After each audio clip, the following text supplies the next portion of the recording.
जय हिंद साथियों, concept defence academy में आप सभी का स्वागत है। साथियों, आज के वीडियो में हम चर्चा करने वाले हैं कि ईडब्ल्यूएस और एनसीएल से कितने हजार बच्चे प्रभावित होने वाले हैं। साथियों, सच बताऊं तो इन आंकड़ों को आप देखेंगे तो इस आंकड़ों को देख करके आपको यही समझ में आएगा कि बिहार पुलिस का सीट ही बिल्कुल क्या रह जाएगा, खाली रह जाएगा। बहुत सारे बच्चे ये कमेंट कर रहे थे कि सर हम लोगों को पेंडिंग में डाला जा रहा है, तो क्या हम लोग का रिजल्ट बनेगा कि नहीं बनेगा। तो उसके बारे में भी हम चर्चा करेंगे, क्यों पेंडिंग में डाला जा रहा है उसके बारे में भी हम चर्चा करेंगे। इससे बच्चे जो चैनल पर नए हैं साथियों, चैनल को सब्सक्राइब कर और बेल बटन आप लोग दबा लीजिएगा। तो चलिए आइए हम सबसे पहले चर्चा करते हैं यहाँ पे जो आंकड़े हैं इसके बारे में।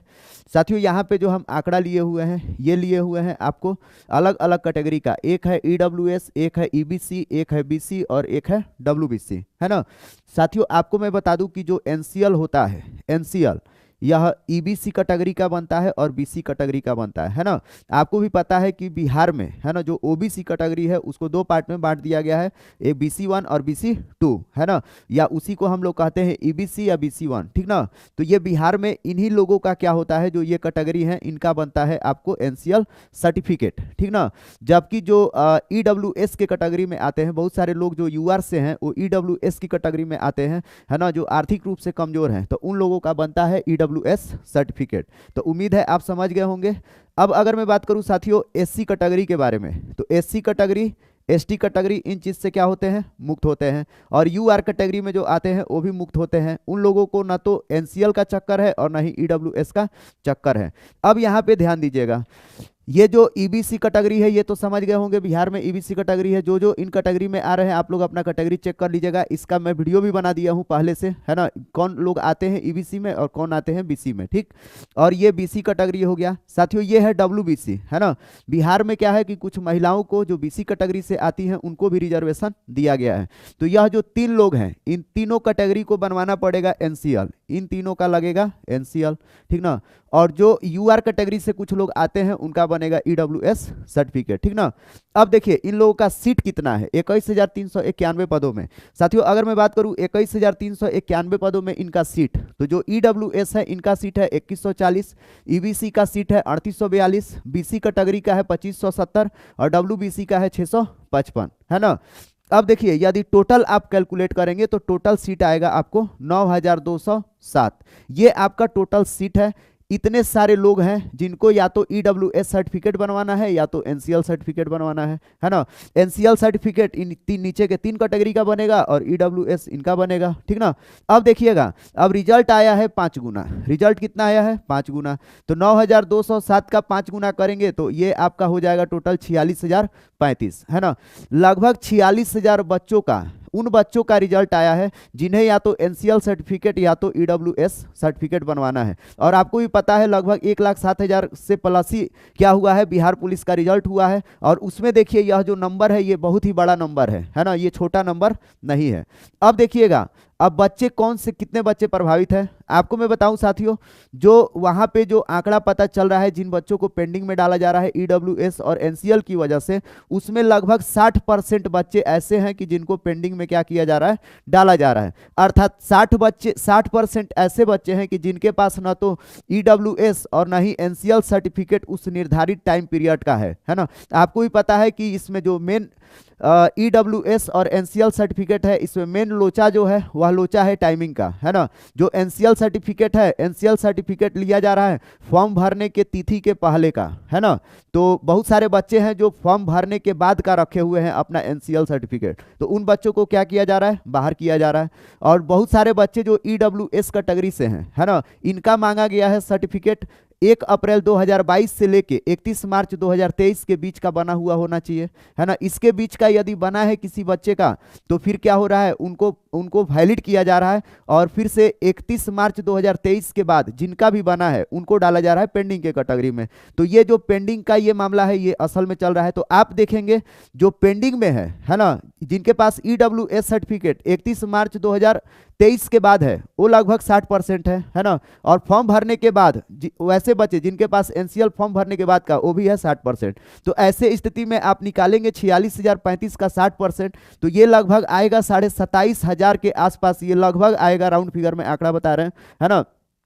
इतने बच्चे क्या हैं, 60% बच्चे हैं जिनके पास ईडब्ल्यूएस और एनसीएल सर्टिफिकेट नहीं है। अब आप देखिए ये 27,500 बच्चे हैं, तो ये कितने सीट को प्रभावित करेंगे, इसमें 5 से डिवाइड कर दीजिए, है ना। आपको भी पता है कि 5 गुना क्या हुआ है, रिजल्ट आया है, तो लगभग 5500 सीट ऐसा है जो आपको क्या हो जाएगा, ईडब्ल्यूएस और एनसीएल सर्टिफिकेट की वजह से प्रभावित हो जाएगा, ठीक ना। अर्थात 21,391 पदों में आप देखिए लगभग 5,500 सीट जो है ये खाली रह जाएगा। कब, यदि इन बच्चों को अगर पेंडिंग में डाला गया है और इनका यदि रिजल्ट नहीं आएगा तब, ठीक ना। तो ऐसा सीएसबीसी तो कभी नहीं करेगा कि जिन बच्चों को पेंडिंग में डाल रहा है उन बच्चों का रिजल्ट ही मत दो, ऐसा तो कभी करेगा नहीं।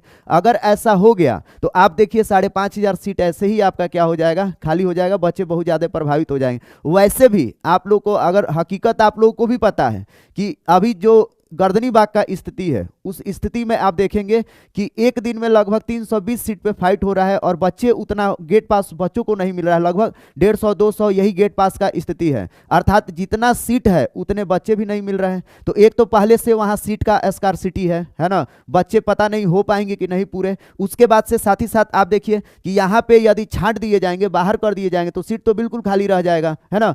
ऐसे स्थिति में सीएसबीसी है वो कभी भी ऐसा नहीं करेगा कि जिन बच्चों को पेंडिंग में डाला जा रहा है उनका रिजल्ट जारी नहीं किया जाए, उन लोगों का रिजल्ट 100% जारी किया जाएगा, है ना। आपको मैं बताया था लास्ट वीडियो में कि सीएसबीसी पेंडिंग में क्यों डाल रहा है, उसके बारे में मैं चर्चा किया था। आपको मैं बता दूं साथियों कि जो बिहार पुलिस में सीएसबीसी जो नोटिस निकाला है ना, ईडब्ल्यूएस और एनसीएल के आंदोलन के बाद, है ना, उसमें क्या किया था, नोटिस में उसने एक बात लिखा है ना, उस पर आपको ध्यान देना पड़ेगा। देखिए ये आपका नोटिस है, नोटिस में ये लिखा था, है ना, कि पूर्व प्रकाशित विज्ञापन की कंडिका 17 में बीसी एवं ईबीसी आरक्षण कोटि के अभ्यर्थियों से संबंधित एनसीएल की कटअप तिथि एवं ईडब्ल्यूएस आरक्षण कोटि के अभ्यर्थियों के प्रमाण पत्र की काल अवधि एवं कटअप तिथि अंकित न होने के कारण इन प्रमाण पत्रों के लिए कटअप तिथि आदि पर मार्गदर्शन के लिए सामान्य प्रशासन विभाग को संदर्भित किया गया है। जो ईडब्ल्यूएस और एनसीएल का आंदोलन हुआ था, महा आंदोलन पटना में, तो आंदोलन के बाद सीएसबीसी ने यह नोटिस जारी किया था, ठीक ना। अब देखिए इस नोटिस का मतलब क्या है साथियों, सीएसबीसी ने यह कहा था, है ना, सीएसबीसी ने नोटिस में यह लिखा है कि मार्गदर्शन के लिए सामान्य प्रशासन विभाग को संदर्भित किया गया है।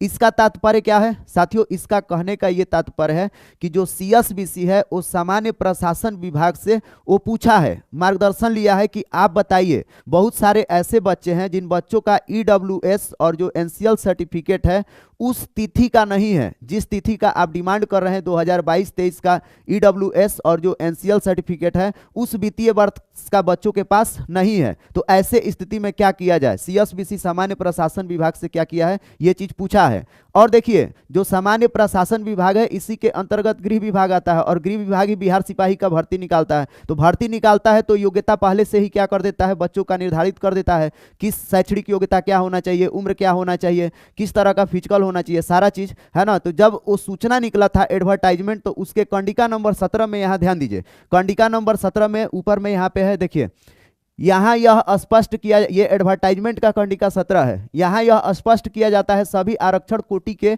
अभ्यर्थियों एवं गृह रक्षक अभ्यर्थियों के लिए आयु सीमा, शैक्षणिक योग्यता एवं प्रशिक्षण की तिथि के लिए कटअप तिथि 1/8/2022 निर्धारित की जा रही है। देखिए जब एडवर्टाइजमेंट आया है तो ये चीज लिख दिया गया है ना, कि आयु सीमा क्या होना चाहिए, शैक्षणिक योग्यता क्या होना चाहिए। लेकिन एडवर्टाइजमेंट में आप देखेंगे कि एनसीएल और ईडब्ल्यूएस सर्टिफिकेट कब का होना चाहिए ये बात नहीं लिखा गया है ना। तो यही बात सीएसबीसी सवाल कर रहा है, मार्गदर्शन के लिए मांगा है, पूछा है किससे, कि आप तो एनसीएल और ईडब्ल्यूएस का टाइम पीरियड तो लिखे नहीं है ना। तो ऐसे स्थिति में क्या किया जाए, है ना, आप हमको सजेस्ट कीजिए, है ना।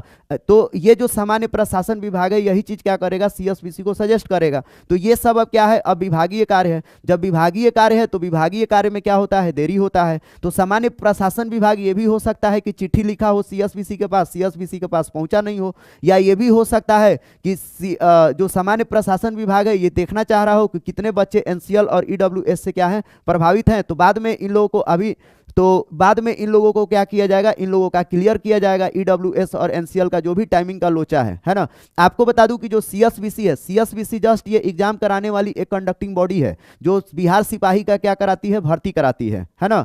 तो ये जो भर्ती कराने वाली संस्था है ये तो बिहार सिपाही का भर्ती करा रही है ना। ये नोटिस का इंतजार नहीं कर रही है सामान्य प्रशासन विभाग का, है ना। भर्ती प्रक्रिया जारी रहेगा, नोटिस आएगा, उस हिसाब से सीएसबीसी क्या करेगा, एक्शन अपना लेगा, ठीक ना। तो ऐसे स्थिति में जो सीएसबीसी है, अभी नोटिस सीएसबीसी को मिला नहीं, तो वो क्या कर रहा है, वो अभी बच्चों को पेंडिंग में डाल रहा है, बच्चों को क्या कर रहा है, पेंडिंग में डाल रहा है। लेकिन ये चीज वो क्या करेगा, बाद में क्लियर कर देगा जैसे ही नोटिस आएगा। और ये चीज 100% होगा, है ना। ऐसा कभी नहीं होगा, देखिए ऐसा कभी नहीं होगा कि लगभग 27,500 बच्चों को ईडब्ल्यूएस और एनसीएल की वजह से क्या कर दिया जाए, बाहर कर दिया जाए, ऐसा हरगिज नहीं होगा, है ना। बहुत सारे बच्चे इससे क्या हो रहे हैं, प्रभावित हो रहे हैं ना। तो ये चीज है पूरा माजरा साथियों। उम्मीद है आपको ये चीज समझ में आ गया होगा। अगर समझ में आ गया होगा तो ठीक है, नहीं आया होगा तो आप लोग कमेंट बॉक्स में वीडियो डाल दीजिएगा अपना, क्या चीज आपको नहीं समझ में आया। या इसके पहले हम ईडब्ल्यूएस और एनसीएल के बारे में स्पेशल हम वीडियो बनाए हैं, सीएसबीसी गृह विभाग सबको मिला करके, वो वीडियो आप लोग जा करके जरूर देख लीजिएगा। देख लेंगे तो और भी ज़्यादा आपको क्या हो जाएगा, क्लियरिटी हो जाएगा। आपको मेरा ये वीडियो बनाने का मेन उद्देश्य था आपको ये आंकड़ों को दिखाना कि लगभग कितने बच्चे क्या हैं, प्रभावित हैं। आप देखिए इतने 46,035 बच्चे जो हैं ईडब्ल्यूएस और एनसीएल के दायरे में आएंगे, है ना। अब इसमें से आप अपने मन से अनुमान लगा लीजिए, है ना। आप अपने 10 लोगों में आप लोग खुद अपना वोटिंग करा सकते हैं कि 10 लोगों में कितनों के पास ईडब्ल्यूएस और एनसीएल सर्टिफिकेट उस निर्धारित के तिथि का अंतर है, तिथि निर्धारित तिथि के बीच का है, ये आपको खुद पता चल जाएगा। तो आप लोग खुद आंकड़ा जुटाएंगे तो पता चलेगा कि 10 में 6 के पास नहीं है, 4 के पास है, हो सकता है 10 में 10 के पास नहीं हो, है ना। ये तो कॉमन सेंस है ना। और आप लोग इतना लगा सकते हैं दिमाग, आप लोग तो खुद ही चालाक आदमी है ना। आप लोग कमेंट भी करते हैं अच्छा अच्छा, है ना। तो चलिए अभी आपसे लेते हैं विदा, फिर आपसे मिलेंगे नेक्स्ट वीडियो में। तब तक के लिए आप सभी को बाय।